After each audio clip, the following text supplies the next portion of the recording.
Jadi resiliensi itu mungkin bisa kalian definisikan daya tahan diri, daya untuk bangkit, daya untuk melenting kembali menghadapi kesulitan-kesulitan hidup. Orang yang resiliensinya tinggi itu biasanya sulit ditaklukkan.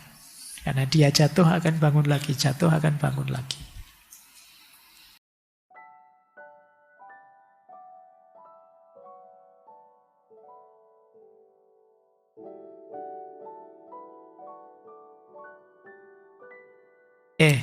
Yuk kita mulai tema kita. Tidak apa-apa temanya hanya setengah. Yang penting kalian dapat wawasan tentang ketidakpastian dan situasi konkret yang kalian hadapi.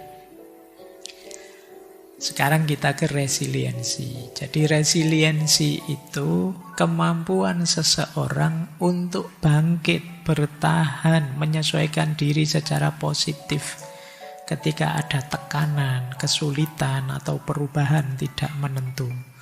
Jadi kan tadi zaman itu betapa chaosnya, betapa tidak terduganya, betapa tidak pastinya.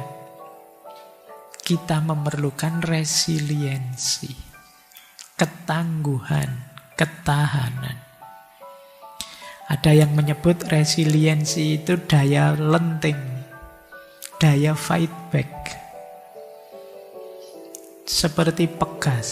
Kalian ngerti pegas ya, per. Per itu kalau ditekan keras, dia baliknya akan keras. Mungkin kalian, saya tidak tahu, masa kecilmu ngerti tidak mainan yang kalau ditaruh mungkin di bawahnya ada besinya itu. Kalau kamu miringkan ke sini, dia tetap akan balik ke sana. Tidak bisa dijatuhkan. Mungkin dulu waktu kamu kecil kamu pakai latihan tinju itu. Kamu seneng karena dia setiap kali ditinju dia balik lagi, dia balik lagi. Daya pegas, daya lenting. Itu resiliensi namanya.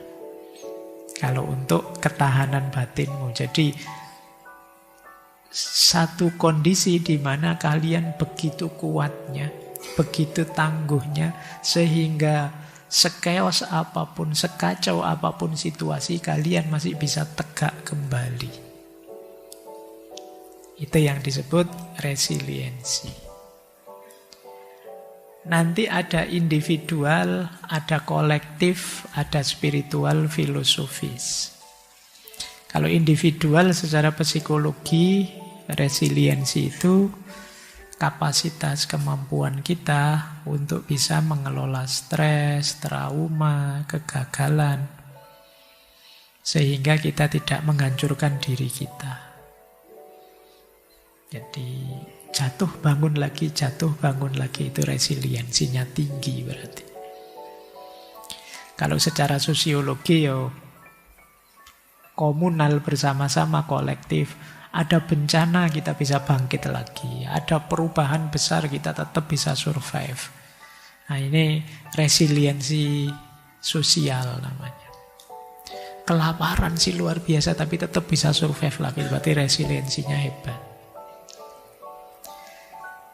Kalau yang spiritual, filosofis biasanya daya jiwa untuk tetap tegar, tetap ikhlas.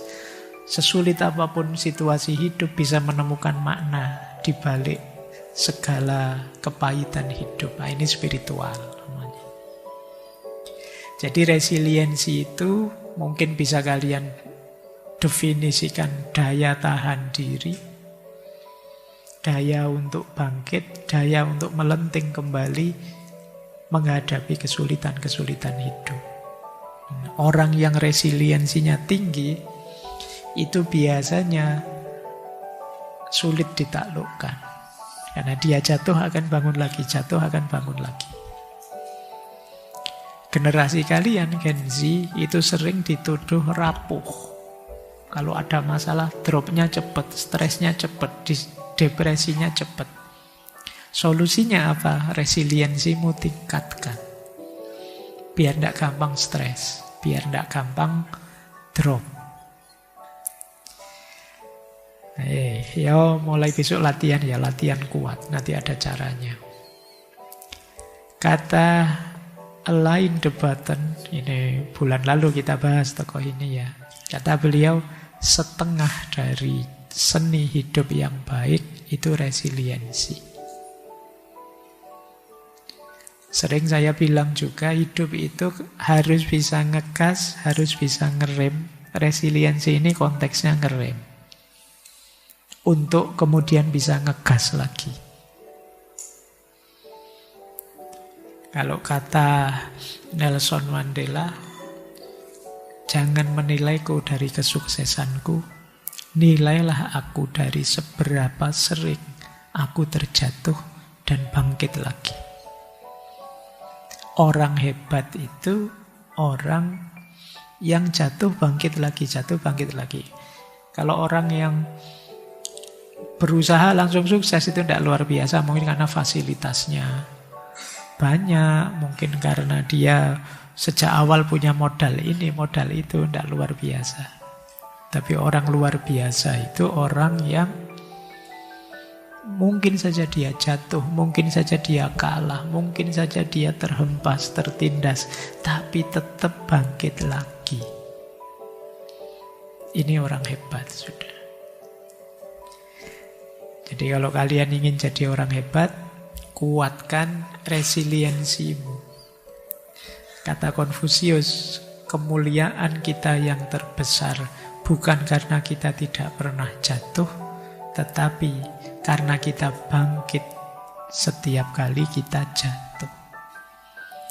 Jadi orang hebat, orang mulia itu adalah orang yang setiap kali jatuh bangkit lagi. Ya mulai ya, ini kalau diomongkan lancar enak. Tapi kalau dijalankan tidak sesimpel kalimatnya.